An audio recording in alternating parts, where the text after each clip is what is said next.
Bismillahirrahmanirrahim. Assalamualaikum warahmatullahi wabarakatuh. Subhanallah walhamdulillah wala ilaha illallah Allahu akbar. Allahumma sholli ala Muhammad wa ala ali Muhammad. Bersyukur kepada Allah Subhanahu wa taala. Alhamdulillah pada hari ini Selasa 11 Juni 2024 kita masih bisa dipertemukan dalam agenda pada hari ini yang insya Allah kita akan melaksanakan agenda takbir Idul Adha, di mana nanti akan disampaikan materi oleh narasumber kita pada sahabat saya RSMB sekalian yang tentunya insya Allah akan bermanfaat untuk ibu bapak sekalian. Sahabat saya RSMB yang kami menghormati, izinkanlah saya sebagai MC yang akan memandu kegiatan kita pada pagi hari ini. Sebelum kita mulai kegiatan pada pagi hari ini, izinkan kami menginformasikan bahwa saat di Rumah Sakit Muhammadiyah Bandung, kami memiliki beberapa macam layanan yang bisa Ibu Bapak akses. Yang pertama, kami memiliki layanan telekonsultasi. Layanan telekonsultasi merupakan konsultasi mudah dengan dokter kami hanya melalui dari rumah ibu bapak sekalian tanpa harus datang ke rumah sakit, dan tentunya obatnya pun nanti akan diantarkan oleh petugas kami ke bapak ibu sekalian. Untuk sahabat sehat RSMB yang ingin mengakses layanan telekonsultasi bisa diakses nomornya di 0881 522 0309. Sekali lagi di 0881 522 0309. Selain dari layanan telekonsultasi, kami pun memiliki layanan home care, yaitu berupa penanganan pasien di rumah melalui tenaga profesional yang ahli di bidangnya berupa home visit dokter atau tenaga perawat. Insya Allah akan membantu keluhan-keluhan ibu bapak seputar kesehatan. Sekali lagi tanpa ibu bapak harus datang ke rumah sakit, namun petugas kamilah yang akan datang ke rumah ibu bapak sekalian. Untuk sahabat sehat RSMB yang akan mengakses layanan home care, bisa diakses di nomor 0813-1859-6177. Sekali lagi di 0813-1859-6177. Dan untuk layanan informasi, jika ada pertanyaan seputar Rumah Sakit Muhammadiyah Bandung, bisa diakses nomornya di 0882 8948 8745. Sekali lagi di 0882 8948 8745. Baiklah sahabat saya RSMB, sebelum kita memulai kegiatan pada pagi hari ini, tidak terasa sebentar lagi kita tentunya akan tiba pada hari raya yang kita tunggu-tunggu ya, hari raya Idul Adha yang insya Allah sebentar lagi akan kita rayakan. Kami doakan semoga ibu bapak dan ibu bapak sekalian senantiasa diberikan kesehatan oleh Allah Subhanahu Wa Taala sampai dengan kita bisa tiba pada hari raya yang akan kita lalui nanti. Nah baiklah, terkaitan dengan hari raya Idul Adha nih, kita insya Allah pagi ini akan mengadakan kegiatan takbir Idul Adha yang langsung saja tanpa menunggu lagi kita hadirkan narasumber kita yang akan menyampaikan temanya mengenai mari berkorban dengan berkurban, yang akan disampaikan oleh Bapak Ustadz Dadang Sopana SOSI sebagai pembina rohani di Rumah Sakit Muhammadiyah Bandung. Boleh berikan tepuk tangannya Ibu Bapak?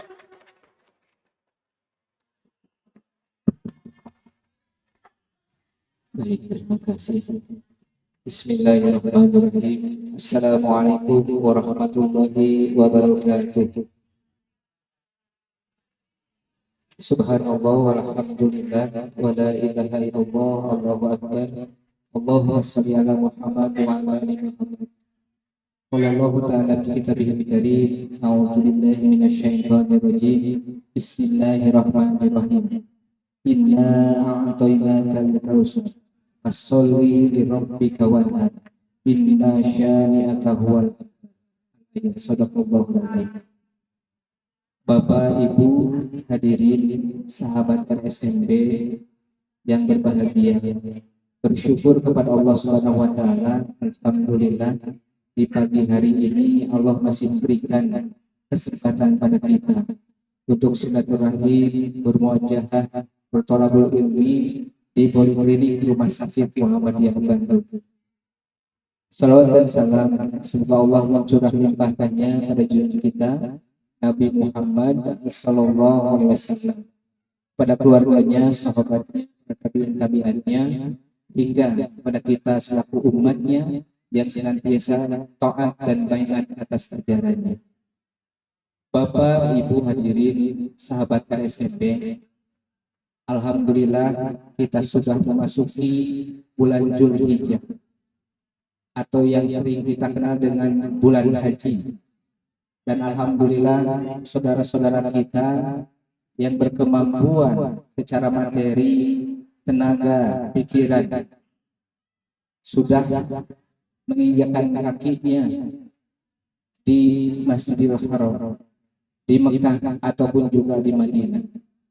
Tentu kita sebagai umat muslim nantiasa saling mendoakan agar saudara-saudara kita yang berhaji menjadi hajah yang mabrur dan juga mabrurah.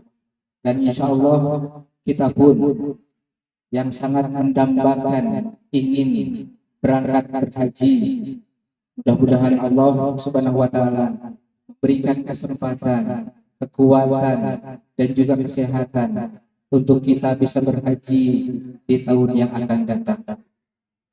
Bapak Ibu hadirin RSMB yang senantiasa menjadikan bulan Zulhijjah adalah kesempatan untuk kita, yaitu bagaimana kita untuk meningkatkan keimanan dan ketakwaan kita kepada Allah Subhanahu wa Ta'ala. Wa tajawwadu fa inna khairu jadi taqwa wa taquni ya ulil albab. Berbekallah takwa, karena sesungguhnya bekal yang paling baik adalah ketakwaan. Wa taquni, bertakwalah kepadaku ya ulil albab, wahai orang-orang yang memiliki akal sehat. Al-Baqarah ayat 197. Allah Subhanahu wa Ta'ala menyampaikan kepada kita bahwa sesungguhnya bekal yang paling baik adalah ketakwaan kita kepada Allah Subhanahu wa Ta'ala. Tentu bagi kita yang senantiasa ingin menjadikan diri kita berkualitas ibadah kita kepada Allah Subhanahu wa Ta'ala, berkualitas di hadapan Allah Subhanahu wa Ta'ala, yang senantiasa bagaimana memanfaatkan waktu dengan sebaik mungkin tentang diri kita untuk meningkatkan diri kepada Allah dengan ketakwaan kita. Tentu dengan disampaikannya kita sudah menginjak di bulan Zulhijjah ini, marilah kita senantiasa azamkan diri, ketakwaan kita di dalam hati, dan juga kita bisa mengamalkan ketakwaan itu dengan anggota tubuh kita, dengan anggota badan kita. Tentu dengan ibadah kepada Allah Subhanahu wa Ta'ala, ibadah yang paling dicintai, ibadah yang paling dianjurkan. Apalagi kita mempunyai kesempatan dan juga kekuatan, apalagi kita diberikan kesehatan oleh Allah Subhanahu wa Ta'ala untuk senantiasa meningkatkan ibadah kepada Allah Subhanahu wa Ta'ala, yaitu kita melaksanakan rangkaian ibadah, rangkaian yang sudah dianjurkan, yang sudah diperintahkan oleh Allah Subhanahu wa Ta'ala, dan kita juga bisa menjauhi segala larangan Allah Subhanahu wa Ta'ala. Itulah yang disebut dengan takwa. Bapak Ibu sahabat KSMB, sebagaimana yang disampaikan di dalam Al-Quran surat Al-Kautsar ayat 1 sampai 3 tadi sudah dibacakan, inna a'toina kal kautsar. Sungguh wahai Muhammad, engkau telah berikan rezeki yang banyak, rezeki yang banyak oleh Allah Subhanahu wa Ta'ala. Tentu kita sudah tahu bahwa kenikmatan yang diberikan oleh Allah Subhanahu wa Ta'ala yang disampaikan kepada Nabi Muhammad dan juga umumnya kepada umatnya, yaitu kita selaku umat Nabi Muhammad yang senantiasa taat dan baiat atas ajarannya, yang bagaimana kita bisa melaksanakan rangkaian ibadah kepada Allah Subhanahu wa taala dengan kenikmatan yang pasti mutlak adanya yang diberikan oleh Allah Subhanahu wa taala, walaupun di antara kita ada yang sedang berikhtiar untuk mendapatkan kesembuhan dari Allah Subhanahu wa taala dengan kita berobat melalui poliklinik Rumah Sakit Maudiah Bandung ini, berikhtiar untuk mendapatkan kesembuhan dari Allah Subhanahu wa taala. Tentu dengan kita berikhtiar untuk mendapatkan kesembuhan dari Allah Subhanahu wa taala, itu merupakan suatu harapan bagi kita ingin mendapatkan kenikmatan yang sangat maksimal dari Allah Subhanahu wa taala. Maka dari itu, marilah kita dengan sebaik mungkin memanfaatkan kenikmatan dari Allah Subhanahu wa taala. Maka kita akan termasuk menjadi orang yang ahli bersyukur. La in syakartum la azidannakum wa la in kafartum inna azabi lasyadid. Bagi kita yang senantiasa bersyukur kepada Allah Subhanahu wa taala atas nikmat yang diberikan oleh Allah Subhanahu wa taala, maka nikmat itu akan ditambahkan oleh Allah Subhanahu wa taala. Namun sebaliknya, bagi kita yang kufur atas nikmat Allah Subhanahu wa taala, maka tunggulah azab yang sangat pedih. Nauzubillah min dzalik. Maka dari itu, marilah kita senantiasa untuk bersyukur kepada Allah Subhanahu wa taala atas berbagai nikmat yang Allah berikan. Baik kita nikmat memiliki materi yang banyak ataupun juga yang cukup. Apalagi berkah dari Allah Subhanahu wa taala.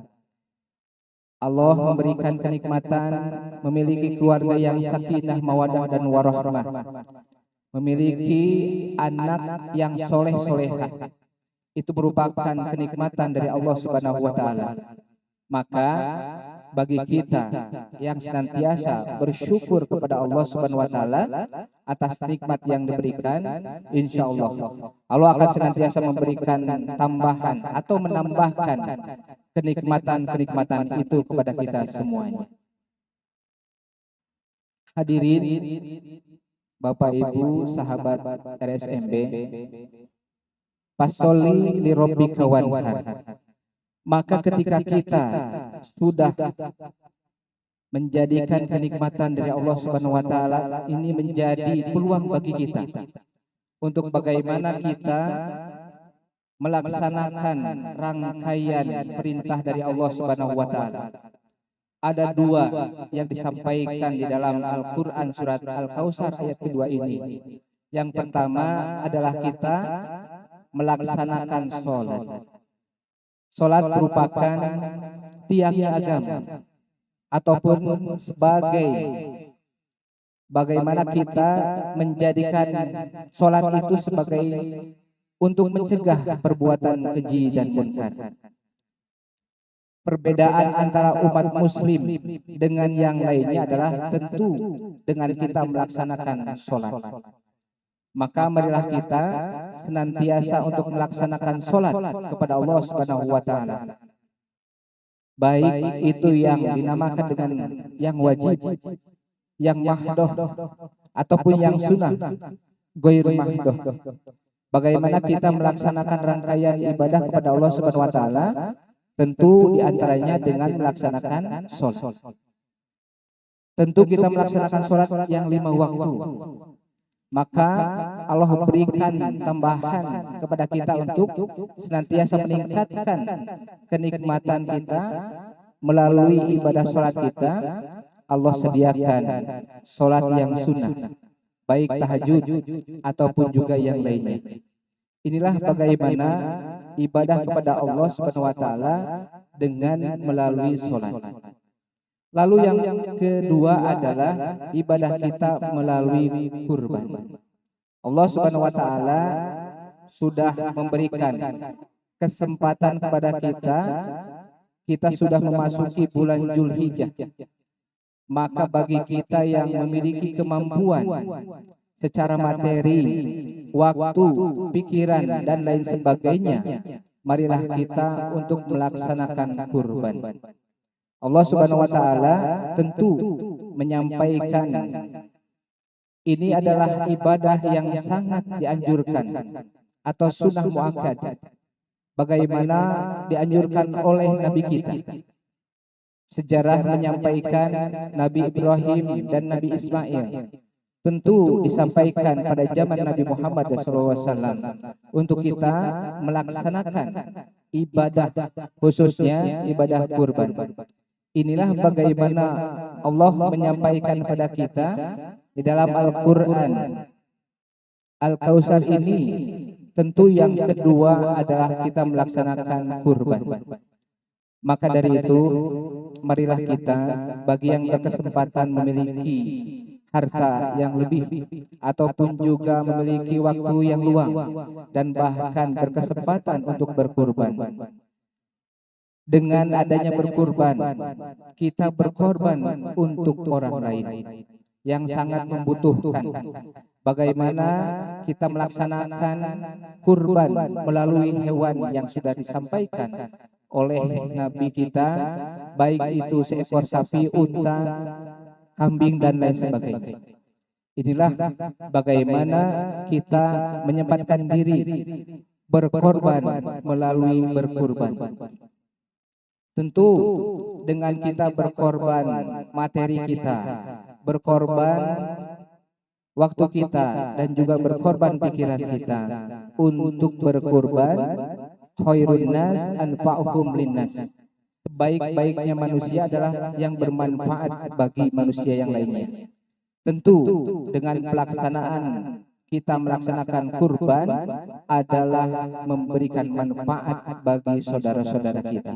Bil khusus bagi saudara-saudara kita yang tidak berkemampuan untuk berkurban.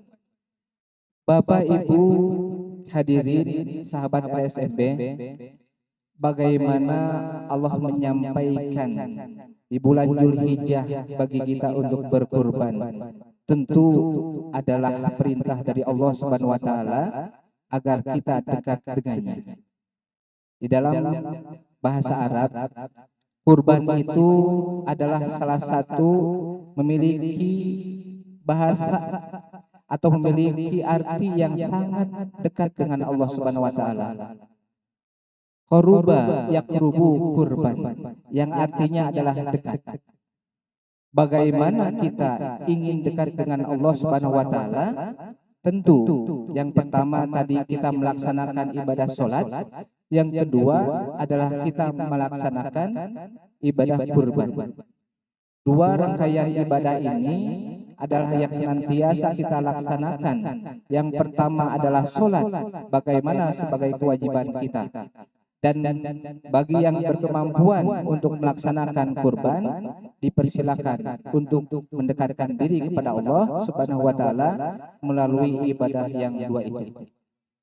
Tentu bagi kita yang berkemampuan untuk lebih mendekatkan diri kepada Allah Subhanahu wa taala, yaitu melaksanakan sholat dan kurban. Dalam kehidupan sehari-hari, tentu kita pasti ada yang berkecukupan secara ekonomi, ada yang sedang, ataupun juga ada yang tidak mampu. Maka bagi kita yang mampu, Allah sudah siapkan ibadah kita untuk membantu orang lain yang sangat membutuhkan ibadah kita, yang sangat membutuhkan pertolongan kita. Ta'awun, saling menolong terhadap sesama saudara kita. Allah tidak butuh ibadah kita. Allah tidak butuh kurban kita. Allah tidak butuh sholat kita. Tapi kitalah yang membutuhkan ibadah kita kepada Allah Subhanahu wa taala. Baik itu melalui ibadah sholat ataupun juga ibadah kurban. Bapak Ibu hadirin sahabat RSMB, tentu hadirnya di sini bagaimana kita ingin berharap kepada Allah Subhanahu wa taala di tahun ini ingin kita berkurban, tetapi kita memiliki ekonomi ataupun juga harta yang belum sampai untuk berkurban. Tetapi minimal kita melaksanakan ibadah kepada Allah Subhanahu wa taala dengan sudah disiapkan melalui ibadah saum yang kita laksanakan di hari yang ke-9 atau yang sering dikenal dengan saum Arafah. Bapak Ibu yang berkesempatan memiliki badan yang sehat, juga berkesempatan waktu untuk kita melaksanakan ibadah saum, khususnya saum Arafah, marilah kita senantiasa kerjakan dengan sebaik mungkin. Maka bagi kita di hadapan Allah Subhanahu wa taala menjadi ibadah, nilai pahala dari Allah Subhanahu wa taala. Walaupun kita tidak berkecukupan untuk berkurban, kita berkesempatan untuk melaksanakan saum Arafah.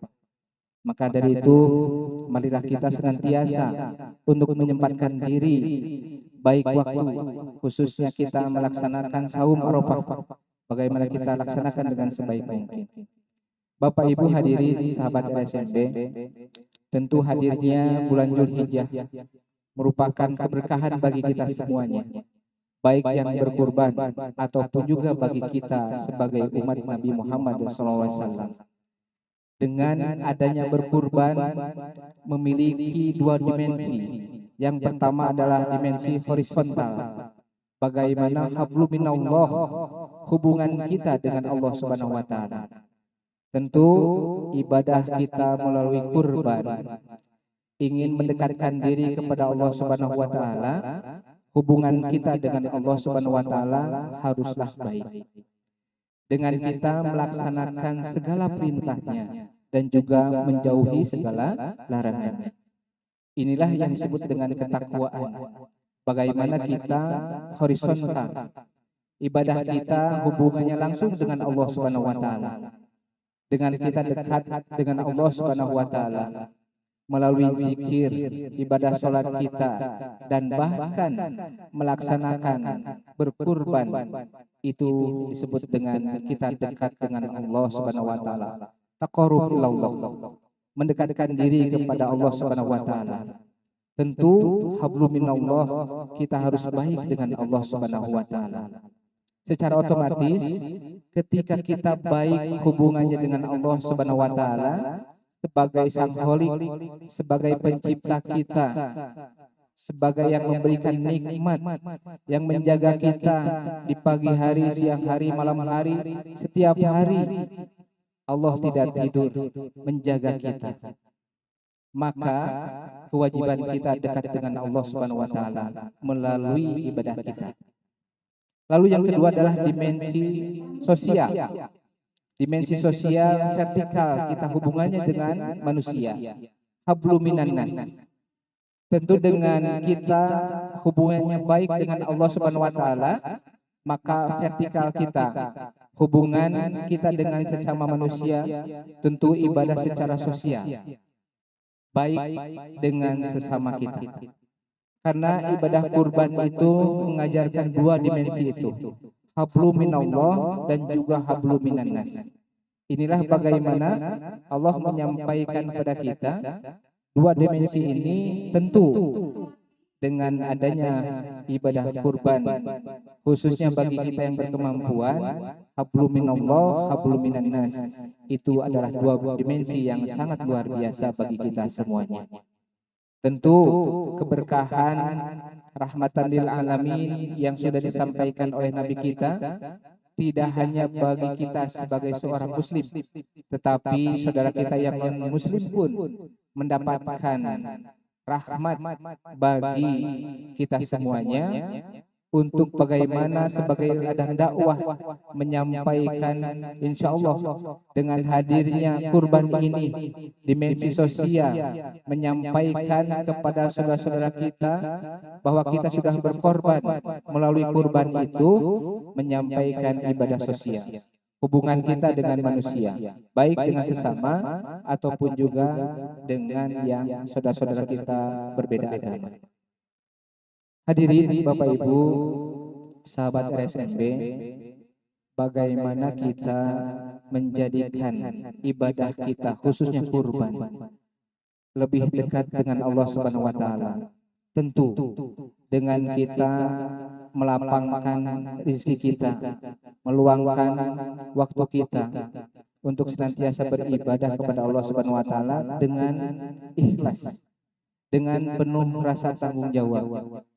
Tentu ibadah kita ketika ingin dinilai terbaik di hadapan Allah Subhanahu wa taala, tidak ada sedikit pun sifat ria, ingin terpuji, dan bahkan ini dipandang bahwa itu adalah hanya ibadah sosial saja. Tetapi bagaimana ketika ibadah kurban sampai kepada Allah Subhanahu wa taala, kita menghilangkan sifat ria, kita menghilangkan sifat ingin terpuji khususnya di hadapan manusia. Maka yang harus dikedepankan adalah sifat ikhlas kita untuk berkurban menjadi nilai ibadah yang terbaik di hadapan Allah Subhanahu wa taala. Maka bagaimana kita untuk menjaga hati kita, menjaga supaya ibadah kita penuh dengan kewajiban, penuh dengan ikhlas di mata Allah Subhanahu wa taala, lillahi taala, karena Allah Subhanahu wa taala, tidak karena seseorang. Baik itu misalkan calon kekasih ataupun calon istri dan lain sebagainya, di hadapan calon mertua ataupun bahkan yang lainnya. Tetapi yang paling penting ibadah kita adalah di hadapan Allah Subhanahu wa taala, menjadi nilai pahala, menjadi nilai ibadah kita di hadapan Allah Subhanahu wa taala. Maka dengan kita mendekatkan diri melalui ibadah kurban ini, menghilangkan rasa ingin terpuji ataupun juga sifat ria, maka jangan sampai fasholli li rabbika wanhar. Bagi orang yang membencimu, sungguh itu adalah orang yang jauh dari rahmat Allah Subhanahu wa taala. Maka bagi kita yang senantiasa hablum minallah dan juga hablum minannasnya baik, maka kita pasti akan mendapatkan rahmat dari Allah Subhanahu wa taala. Karena apa? Yang paling utama kita melaksanakan ibadah kepada Allah Subhanahu wa taala dengan hanya lillahi taala, dengan hanya mengharap ridho Allah Subhanahu wa taala. Di hadapan Allah Subhanahu wa taala kita senantiasa untuk melaksanakan perintahnya dan bahkan menjauhi segala larangannya. Maka barang siapa yang ingin mendapatkan rahmat dari Allah Subhanahu wa taala, senantiasa menjaga kualitas ibadah kita kepada Allah Subhanahu wa taala. Baik ibadah kita yang 5 waktu yang merupakan sholat wajib bagi kita, mulai dari zuhur, mulai dari subuh sampai bagaimana 5 waktu itu bisa terlaksana oleh kita. Dengan kita memiliki waktu sebaik mungkin, dan bahkan Allah menyediakan waktu dan Nabi kita menganjurkan untuk melaksanakan sunnah-sunnahnya dengan ibadah kita melalui sunnahnya, sholat, baik itu tahajud, duha, dan lain sebagainya. Ini merupakan bagaimana ibadah kita untuk mendapatkan kenikmatan dari Allah Subhanahu wa taala, nikmat yang banyak. Melalui sholat kita pasti akan mendapatkan kenikmatan dari Allah Subhanahu wa taala. Melalui berkurban maka kita pun akan mendapatkan kenikmatan dari Allah Subhanahu wa taala. Barang siapa yang ingin mendapatkan kenikmatan dari Allah Subhanahu wa taala, maka dekatkanlah diri kita kepada Allah Subhanahu wa taala. Kita taqarrub ilallah, lebih mendekatkan diri kepada Allah Subhanahu wa taala. Maka disitulah kita menjadi orang yang ahli syukur. Nauzubillahi min dzalik, kita menjadi orang yang ahli kufur. Bapak Ibu hadirin sahabat RSMB, inilah yang disampaikan bagaimana kita memiliki kesempatan yang sudah diberikan oleh Allah Subhanahu wa taala bisa silaturahim di Poliklinik Rumah Sakit Muhammadiyah Bandung ini. Edukasi yang disampaikan oleh tim dari Rumah Sakit Muhammadiyah Bandung untuk hari ini tentang bagaimana kita berkorban melalui kita berkorban. Mudah-mudahan Allah Subhanahu wa taala memberikan kesehatan kepada kita, memberikan kecukupan rezeki sehingga kita bisa melaksanakan perintahnya dan juga pasti kita bisa menjauhi segala larangannya. Demikian, mudah-mudahan bermanfaat. Khairun nas anfa'uhum linnas. Sekali lagi, sebaik-baiknya manusia adalah bagaimana manusia itu bermanfaat. Nah, ada waktu ya untuk kita berdiskusi, berdialog ya. Betul, Pak Ustadz. Boleh teman-teman berikan tepuk tangannya Bapak Ibu sekalian untuk Ustadz Dadang. Masya Allah, luar biasa sekali ya sahabat RSMB. Tema kita pada pagi hari ini, mari berkorban dengan berkurban. Nah, itu keterkaitannya memang betul ketika kita dengan ikhlas rasa syukur kita kepada Allah dengan kita mengorbankan dengan cara berkurban, maka insya Allah segala kebaikan itu juga akan bermuara berbalik kepada kita. Gitu ya Pak Ustadz ya. Nah, Bapak Ibu yang kami hormati, keterkaitan dengan tema ini kita telah sampaikan oleh Ustadz Dadang, di mana memang sebentar lagi insya Allah kita akan akan datanglah hari raya Idul Adha, insya Allah ya sebentar lagi ya Pak Dadang ya, keterkaitan dengan itu.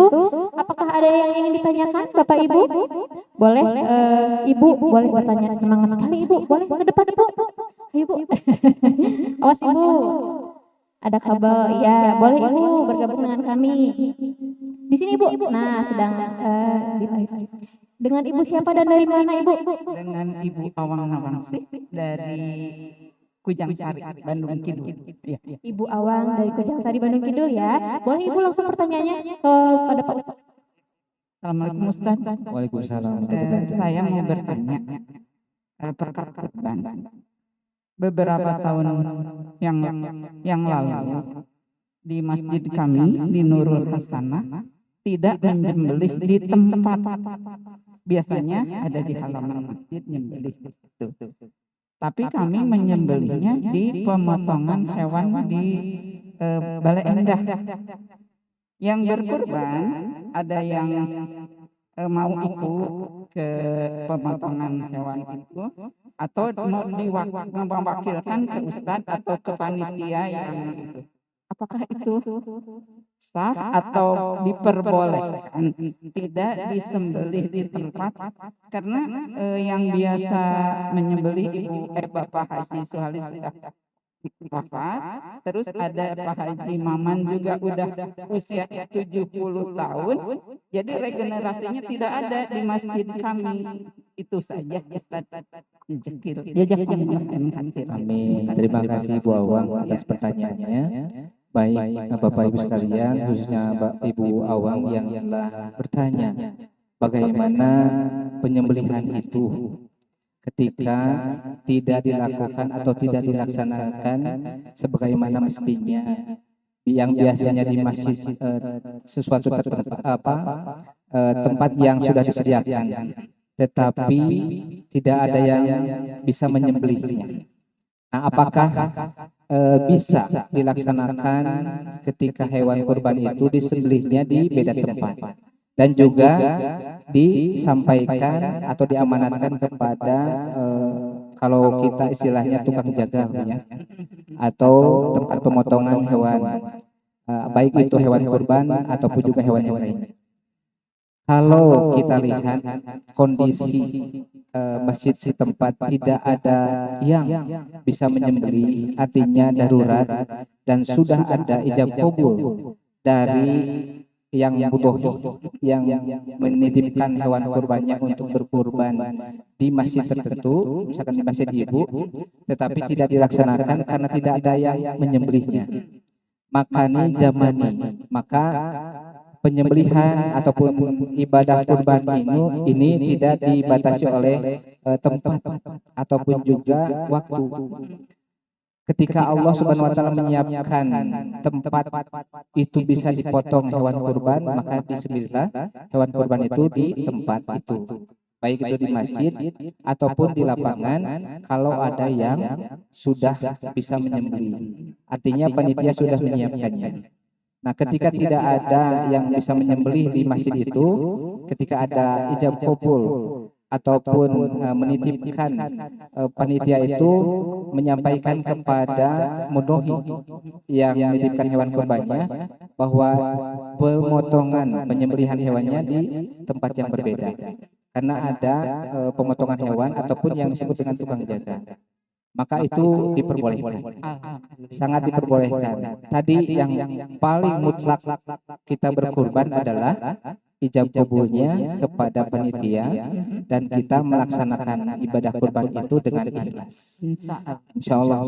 Jadi bagaimana kita melaksanakan pemotongan hewan kurban ataupun penyembelihan hewan kurban di satu tempat di masjid kita tidak ada ataupun di masyarakat kita tidak bisa yang menyembelihnya, maka bisa menitipkan baik itu oleh ustadz ataupun juga tukang jaga, itu diperbolehkan.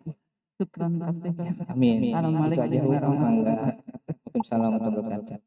Jawab Ibu Awang ya. Boleh berikan tepuk tangan Bapak Ibu untuk Ibu Awang. Terima kasih Ibu Awang yang telah bertanya kepada Ustadz Dadang. Nah, itu juga tadi terjawab ya Pak ya, jadi diperbolehkan gitu. Apa ada lagi yang ingin bertanya? Sahabat saya RSMB?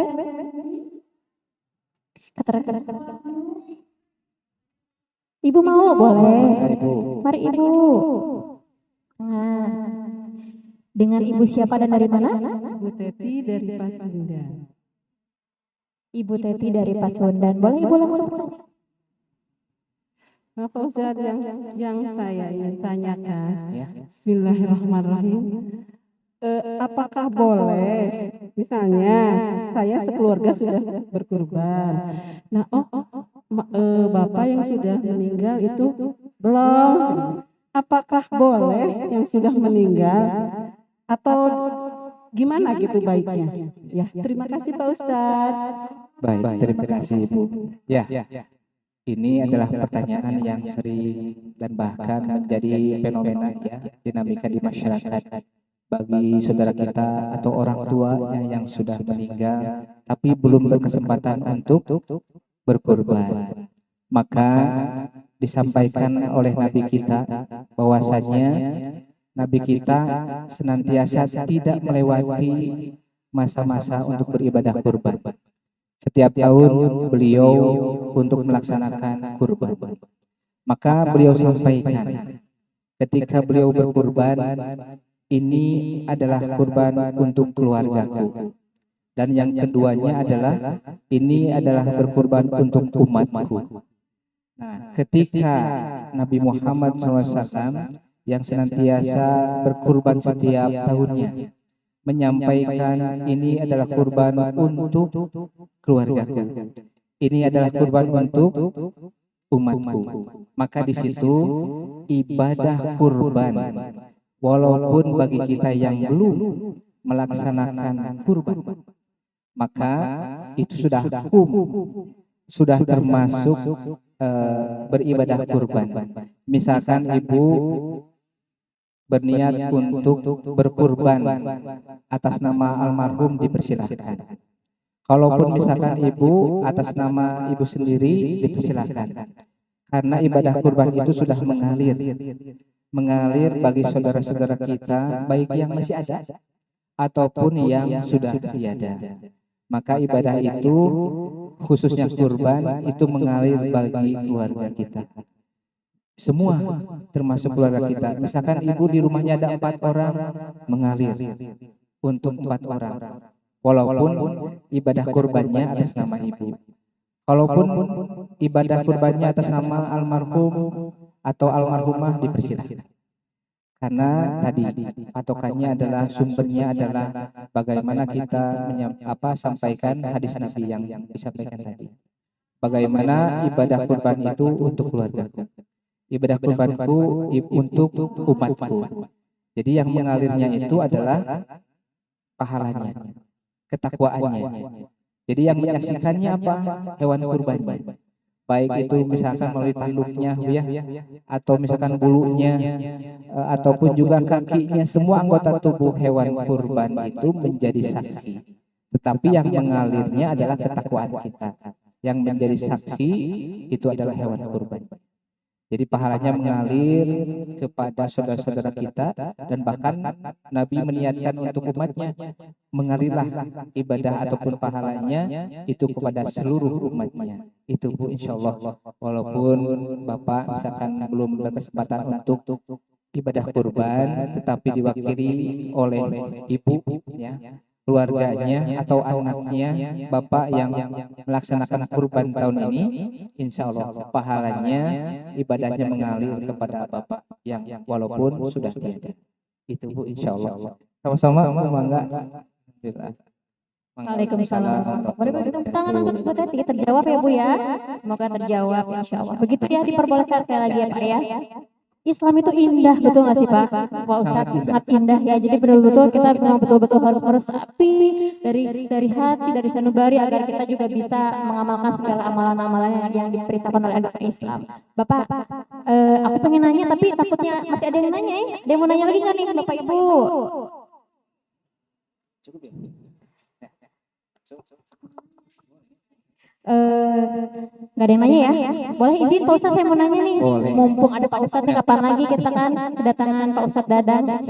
Nah, keterkaitan dengan ini, memang saya keingetan kemarin waktu hari Jumat kemarin Pak Ustadz, kita kan suka untuk sahabat RSMB yang belum tahu, kita setiap hari Jumat ada namanya ngaji Jumat, pengajian Jumat ya, jimat. Nah, itu biasanya Rumah Sakit Muhammadiyah Bandung kita rutin Ibu Bapak mengadakan pengajian di hari Jumat dengan dihadirkan oleh ustadz-ustadz yang insya Allah setiap minggunya berbeda. Dan Ibu Bapak kalau misalnya ingin bergabung dengan kami itu terbuka untuk umum ya Pak Ustadz ya. Di Masjid Fathul Bari. Di Masjid Fathul Bari di sebelah sana ya. Itu pagi hari di jam 8 ya sampai jam 9. Nah Pak Ustadz, saya keingetan kemarin waktu narasumber kita Pak Ustadz Miftah Farid. Nah itu kan beliau menyampaikan terkaitan dengan Idul Adha juga. Nah yang ingin saya tanyakan itu adalah ada dua nih. Yang pertama, apa sih Pak Ustadz hukumnya untuk orang yang bisa dikatakan dia cukup mampu, bahkan hartanya juga dikatakan lebih, namun dia sampai dengan detik ini dia belum melaksanakan ibadah kurban dan juga naik haji. Itu pertama ya. Itu mungkin sering kita temui juga orang-orang di sekitar kita yang kita katakan mampu tapi belum melakukan ibadah tersebut, amalan tersebut. Dan yang kedua adalah kita kan kemarin diterangkan juga haji itu ada berbagai macam ya Pak Ustadz ya. Haji tamatu, haji apalagi gitu saya lupa. Nah yang ingin saya tanyakan, ketika melaksanakan ibadah haji tentunya ada rukun yang harus kita lakukan. Sa'i, tahallul, wukuf, lalu kemudian ya dan sebagainya itu. Nah, apabila ada salah satu rukun yang kita tidak lakukan ketika kita naik haji, tapi bukan karena kesengajaan, tapi karena ketidaksengajaan, misalnya kesehatan kita yang tidak mendukung ataupun hal-hal lainnya, faktor-faktor lainnya yang bisa menyebabkan kita tidak melakukan salah satu amalan rukun tersebut. Itu bagaimana hukumnya Pak Ustadz? Itu sih aja, itu aja. Baik. Yang pertama tadi disampaikan bahwasanya ibadah kurban itu adalah bagi yang mampu secara materi, mampu secara waktu, tapi yang paling utama adalah mampu secara materi. Secara materi sudah berkecukupan untuk berkurban. Bagi yang berkecukupan ataupun mampu melaksanakan kurban, tetapi berleha-leha bahkan tidak melaksanakan kurban, baik itu setiap tahun atau bahkan misalkan tahun ini berkurban atau tahun depan tidak. Nah, bagaimana hukumnya? Nah, bagi yang mampu tapi tidak melaksanakan ibadah kurban, itu adalah tadi ayat yang paling terakhir dalam Quran surat Al-Kautsar yang ayat ketiga, fasholli lirabbika wanhar. Maka orang-orang yang membencimu itu adalah orang-orang yang jauh dari rahmat Allah Subhanahu wa taala. Nah, bagi kita yang mampu tapi tidak melaksanakan kurban, itu dosa. Dosa kenapa? Tidak berkorban, menolong atau ta'awun bagi saudara-saudara kita yang membutuhkan. Karena orang-orang bagi yang belum mampu berkorban, beliau sangat menantikan setiap tahun, 1 tahun sekali, jangan sampai kalah dengan kita setiap hari makan makanan yang lezat, makanan yang enak, misalkan dengan tempat atau rumah makan restoran yang sangat mewah, misalkan sedang viral tulang Apa tuh? Ikan saja sudah nilainya 10 juta, 30 juta. Entah itu dari ikan apa, terbuat dari emas atau apa. Terbuat dari berlian ya. Nah, misalkan juga yang bapak-bapak punten yang merokok misalkan setiap harinya minimal 1 bungkus misalkan. Itu kan kalau dikalikan 1 bulan, bahkan 1 tahun, itu melebihi 1 ekor Iya betul. sapi. Itu udah kurban itu, Ya, bisa kurban kurban. bapak-bapak yang ngerokok ya. Nah, secara matematis. Secara matematika. Tetapi kembali lagi kepada niat kita. Bagi yang tidak ataupun melaksanakan berkurban, bagi yang mampu itu tadi. Jika ingin dekat dengan Allah Subhanahu wa taala, berkemampuan berkurban, maka laksanakanlah berkurban. Jika ingin tidak dibenci oleh orang lain, bahkan dibenci oleh Allah, bahkan jauh dari rahmat Allah, maka laksanakanlah berkurban. Itu. Jadi kalau yang berkemampuan tidak melaksanakan kurban, ya dosa dan bahkan jauh dari rahmat Allah Subhanahu wa taala. Itu. Kalau kita ingin dekat dengan Allah, maka dekatilah Allah Subhanahu wa taala dengan atau melalui ibadah kurban. Kurban. Berkorban melalui berkorban. Korban melalui berkurban. Nah, itu ya. Dan kita hari ini bisa menyisihkan sebagian harta kita untuk melaksanakan hewan kurban itu, baik itu 1 ekor ataupun juga kita gotong royong ya 1/7. Nah, untuk 7 orang itu dipersilahkan. Bagi kita yang mampunya hanya 1 saham silahkan. Bagi yang memiliki harta yang lebih untuk 1 ekor sapi, 1 ekor kambing ataupun domba disilahkan. Itu kembali lagi kepada niat kita untuk berkurban. Lalu yang kedua, bagaimana ketika kita sedang melaksanakan ibadah haji, apalagi sekarang di bulan Zulhijjah, saudara-saudara kita yang sudah berapa gelombang sudah bisa bersilaturahim, bisa bertemu dengan Allah melalui ibadahnya, ibadah haji, menginjakkan kakinya beribadah di Mekah ataupun di Madinah. Bagi rukun kita secara maksimal itu sudah pasti sah menjadi haji. Itu adalah ibadah kita melalui ibadah haji. Bagi ada ataupun rukun yang tidak dilaksanakan karena kondisinya tidak memungkinkan, maka itu sah-sah. Karena ibadah kita, khususnya ibadah haji, itu adalah bagaimana niatnya dari awal untuk ibadah haji, dekat dengan Allah, ingin menjadi hajjah yang mabrur dan mabrurah, maka itu adalah sudah menjadi pahala dan sudah menjadi nilai ibadah di hadapan Allah Subhanahu wa taala. Terkecuali bagi yang sengaja, tidak melaksanakan hanya 1 rukun saja, maka ibadah hajinya tidak sah. Ya, bagi yang sedang sakit, apalagi yang meninggal di tanah suci, tetapi tidak melaksanakan rukun haji, walaupun 1 rukun, tetapi itu tetap sah dan menjadi nilai ibadah di hadapan Allah Subhanahu wa taala. Gitu ya Pak ya. Jadi kalau tentunya kalau itu ketidaksengajaan dan ada faktor lain itu tetap hitungannya sah seperti itu ya. Beda hal ketika disengaja. Islam itu indah. Islam itu meringankan. Meringankan.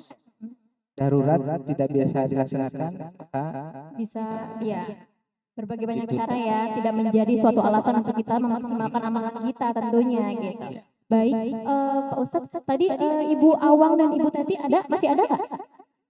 Masih ada. Ibu boleh berkenan, Ibu ada sedikit pemberian cenderamata dari kami, mohon diterima. Pak Ustadz berkenan untuk memberikan dan foto bersama dengan Ibu Teti dan juga Ibu Awang. Boleh Ibu Teti sebelah sini? Pak Ustadz di tengah? Mana? Boleh Ibu Awang bergabung di sini? Boleh untuk adik-adik tadi diberikan itu?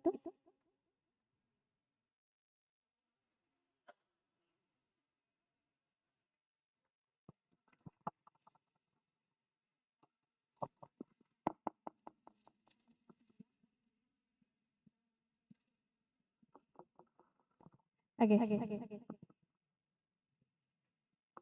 Mohon berkenan untuk diabadikan terlebih dulu. Ya. Boleh difoto terlebih dulu? Ya. Satu lagi. Ibu Teti. Iya, boleh. Oke, boleh. Foto? Sudah? Iya.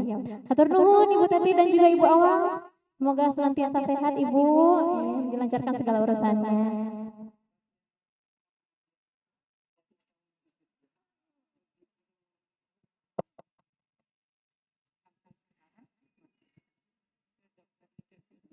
Masya Allah, Ibu Awang ya. Ibu Awang ini ternyata sahabat RSMB pasien kita dari tahun 1972. Masya Allah, saya belum lahir Bu. Saya juga belum. Ya Allah. Iya. Dokter Sanusi Galib itunya dokter spesialis internetnya. Dengan hari ini ya Bu ya, sudah langganan, sudah menjadi keluarga kita juga insya Allah Ibu. Amin, amin. Kami doakan Ibu senantiasa sehat ya Bu.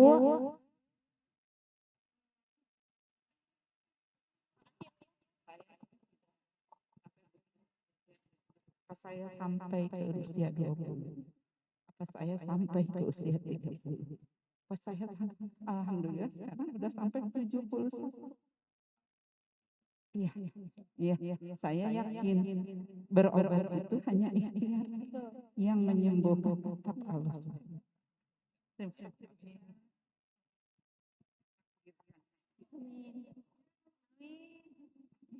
Masya Allah. Waalaikumsalam. Cerita yang luar biasa dari Bu Awang ya Pak Ustadz ya. Iya, jadi memang betul-betul insya Allah segala niat kita, segala usaha kita, Allah insya Allah akan bantu ya. Tentunya dengan keinginan kita yang bertekad untuk ingin sembuh seperti Ibu Awang. Jadi memang betul-betul ya, Masya Allah, sekali lagi Islam itu indah. Sangat Pada dasar, Masya Allah, Pak Ustadz sangat mencerahkan. Mungkin karena keterkaitan dengan waktu ya, kita harus akhiri sesi takbir Idul Adha kita pada pagi hari ini. Terima kasih jazakallah khair kepada Pak Ustadz. Semoga ilmu, pengalaman dan juga segala yang Pak Ustadz amalkan berikan kepada kami menjadi ladang amal ibadah untuk Bapak juga. Bapak sehat selalu dan juga sukses terus ya Pak. Terima kasih. Boleh berikan tepuk tangan untuk Pak Ustadz Dadang. Assalamualaikum warahmatullahi wabarakatuh. Waalaikumsalam warahmatullahi wabarakatuh.